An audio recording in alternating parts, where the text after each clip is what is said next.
Hi folks, David Waring here again with InformedTrades.com and today's lesson of the day. In our last lesson we finished up our module on the logistics of Forex trading with a look at the free real-time charts available in our demo trading platforms.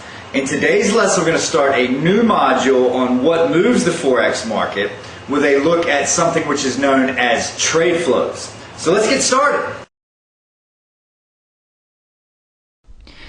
As most of you are aware, when the market for something is allowed to operate in an unrestricted manner, price is set by the intersection of supply and demand.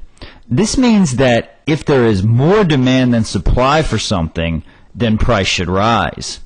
Conversely, if there is more supply than demand for something, then price should fall. When supply and demand are equal, then price should stay the same. Currencies are no exception to this basic economic concept.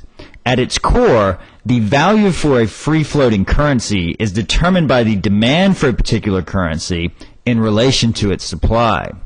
While this is a simple concept, determining what the supply-demand situation for a particular currency is and trying to forecast changes in that equation is a little bit more difficult of a proposition, and what currency traders who focus on fundamentals try to ascertain.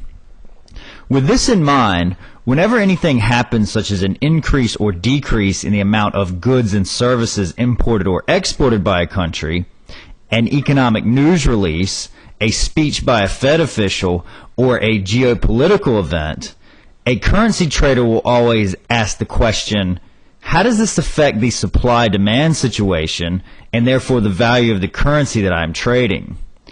In order to keep this straight in our heads, it's best to think of things that can affect the supply-demand equation as fitting into one of two categories. The first, which we're going to discuss in this lesson, is what is known as trade flows. Trade flows are anything that involve money moving into and out of a country as a result of global commerce. This basically means money flowing out of countries as a result of goods and services being imported from other countries, and money flowing into countries as a result of exporting goods and services to other countries. When a country imports goods, this adds currency of the importing country to the market and creates demand for the currency of the exporting country. The reason for this is that the goods are normally bought in the currency of the country where they are produced, so the entity importing the goods must exchange their currency for the currency of the entity that is exporting the goods. As an example, let's say that a U.S. corporation is importing $1 million worth of U.S. steel from a Canadian steel producer. In order to purchase this steel, the U.S. corporation must pay the Canadian corporation in Canadian dollars. As the U.S. corporation most likely does not have cash sitting around in Canadian dollars, they will go out into the market and sell U.S. dollars and buy Canadian dollars. As you can see here, the buying and selling of currencies which takes place as part of this transaction creates an increase in demand for Canadian dollars, while simultaneously adding supply to the market of U.S. dollars. While a transaction of this size would not have much, if any, effect on the market, if this type of transaction was multiplied many times over, you could see how the two currencies of the countries involved in the transactions would be affected.